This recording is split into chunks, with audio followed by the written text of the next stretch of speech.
Bem-vindos a The Debate.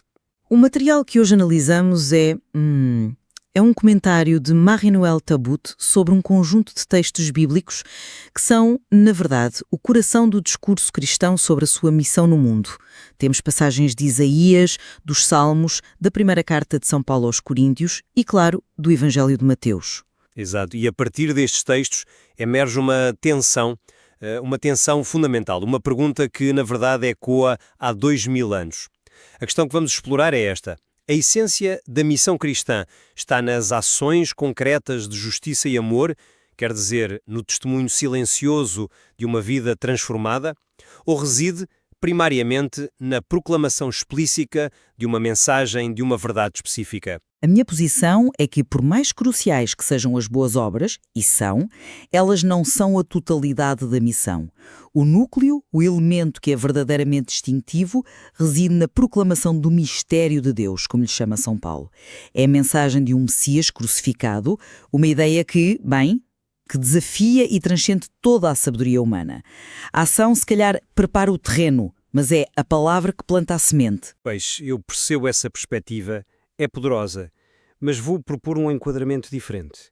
Vou argumentar que os textos, quando lidos em conjunto, sugerem que são as próprias ações, os gestos de partilha, de libertação, de serviço humilde, que constituem a luz que revela Deus ao mundo. A proclamação verbal não é o ponto de partida, mas talvez a consequência natural de uma vida que já é, em si mesma, uma mensagem. A minha posição assenta diretamente nas imagens que Jesus usa no Evangelho de Mateus, que são incrivelmente concretas. Vós sois o sal da terra, vós sois a luz do mundo. É fascinante que ele não diga, vós deveis falar sobre a luz, ou espalhar a mensagem da luz. Ele diz, vós sois a luz. A identidade e a ação são aqui uma só coisa.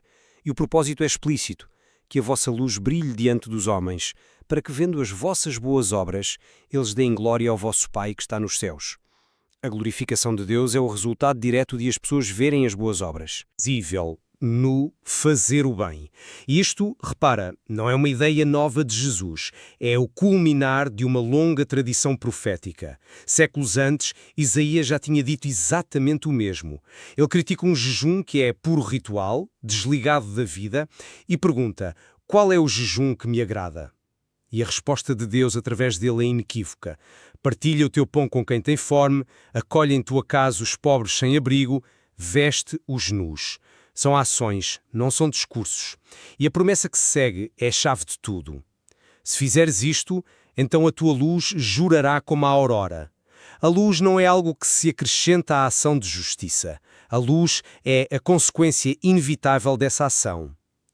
Portanto, a missão não é uma campanha de persuasão, mas uma presença de amor, como diz o comentário, discreta, humilde, que atua como um revelador, que ajuda aos outros a descobrir o sabor e a beleza das suas próprias vidas. Esse argumento tem uma coerência notável e é inegável que a ação é o corpo da fé.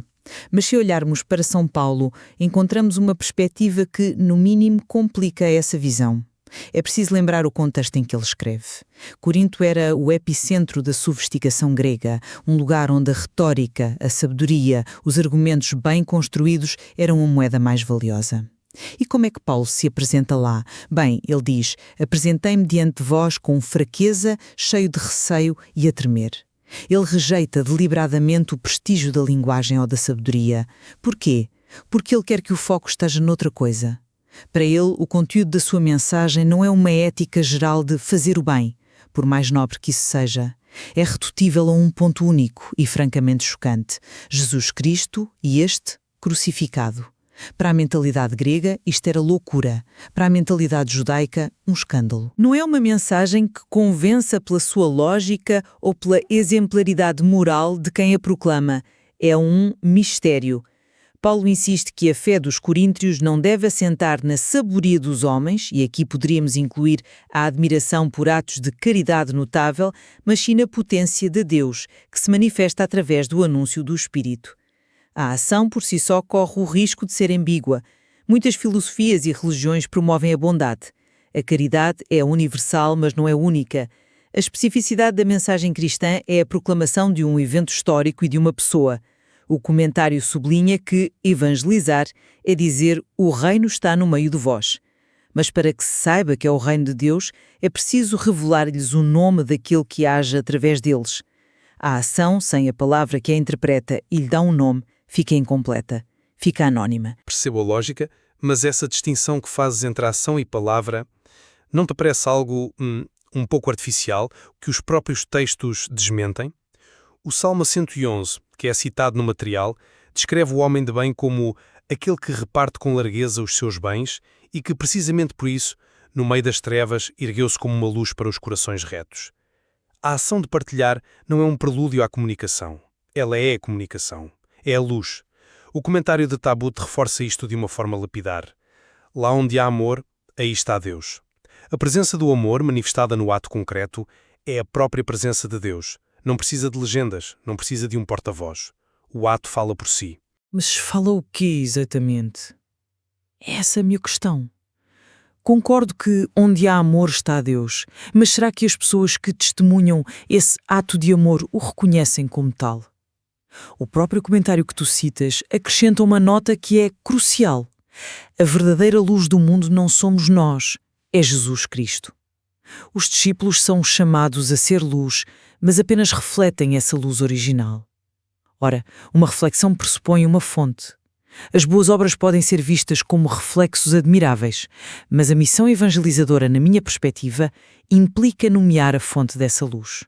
Caso contrário, e voltamos ao texto de Mateus, como é que os homens darão glória ao vosso Pai que está nos céus, não simplesmente à pessoa caridosa ou à organização humanitária que está à sua frente?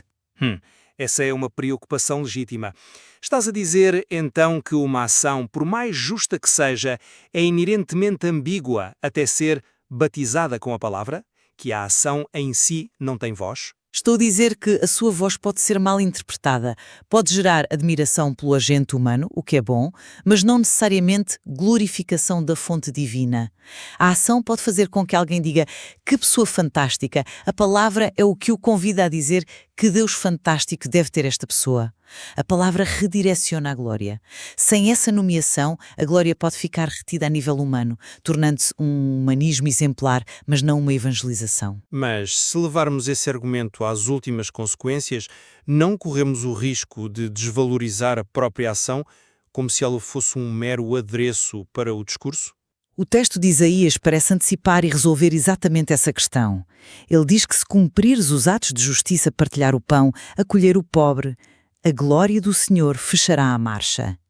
A ação justa não glorifica o indivíduo, ela, por si mesma, torna presente a glória do Senhor. E o que é essa glória? O comentário usa uma bela expressão francesa, le rayonnement de sa présence, que podemos traduzir como o brilho irradiante da sua presença. Ou seja, a ação justa não é um cartaz que aponta para Deus à distância, é a própria presença de Deus a tornar-se visível e palpável no mundo. A ação torna-se o veículo transparente da presença de Deus, não o obstáculo a ela. Gosto dessa imagem do veículo transparente, mas todo o veículo transporta um conteúdo. E é aqui que a advertência de Paulo em Corinto se torna tão relevante. Ele adverte contra uma sabedoria que quer convencer. O comentário de Tabut faz uma observação etimológica muito poderosa. No verbo convencer está a raiz vencer. A evangelização não é uma batalha de argumentos, nem sequer uma competição de exemplos morais para ver quem vence pela exemplaridade. É o anúncio de um mistério que só o Espírito pode tornar compreensível. O meu receio é que, ao focarmos tudo na ação, corremos o risco de a transformar numa nova forma de sabedoria humana, uma tentativa de persuadir, de convencer, através de uma superioridade moral. E isso afasta-nos da potência de Deus, que Paulo diz manifestar-se precisamente na fraqueza e no paradoxo da cruz, não na força de uma ação irrepreensível. Espera, deixa-me pegar neste teu ponto sobre o risco. O risco que apontas é real, o de a ação se tornar uma forma de autopromoção. Mas o risco oposto, explicitamente condenado nos textos, parece-me muito mais grave. O do sal que se torna insípido.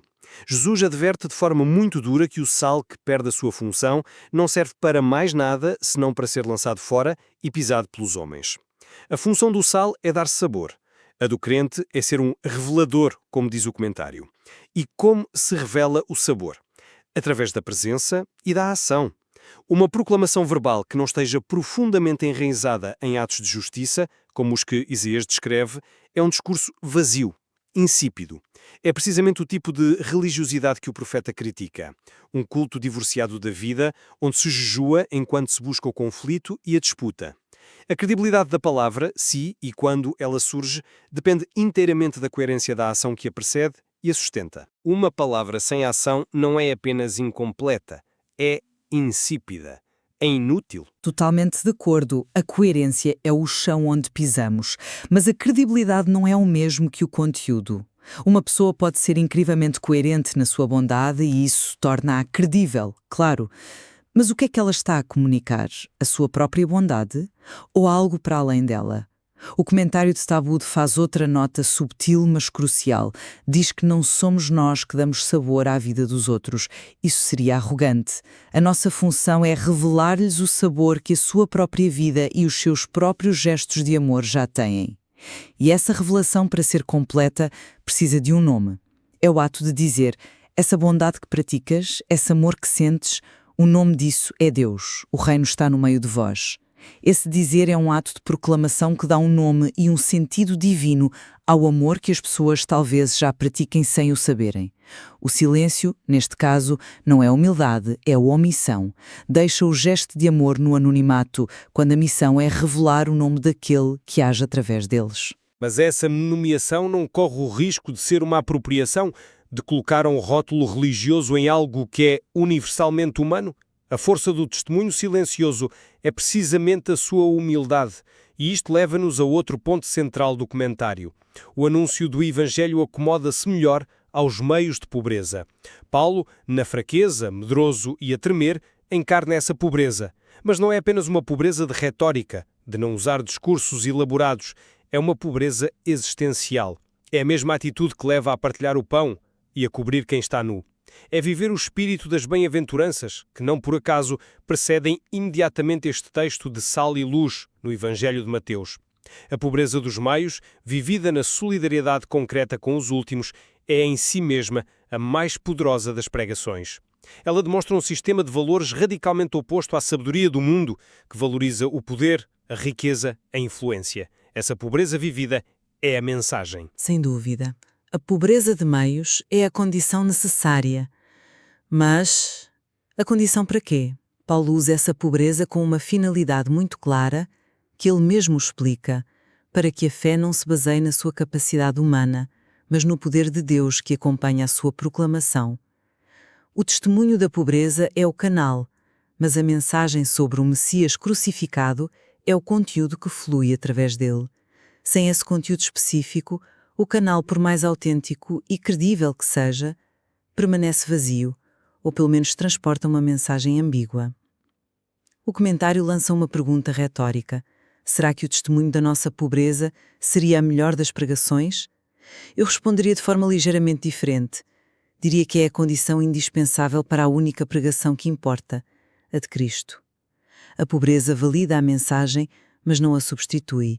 A ação silenciosa pode intrigar as pessoas, pode fazê-las perguntar por que é que eles vivem assim.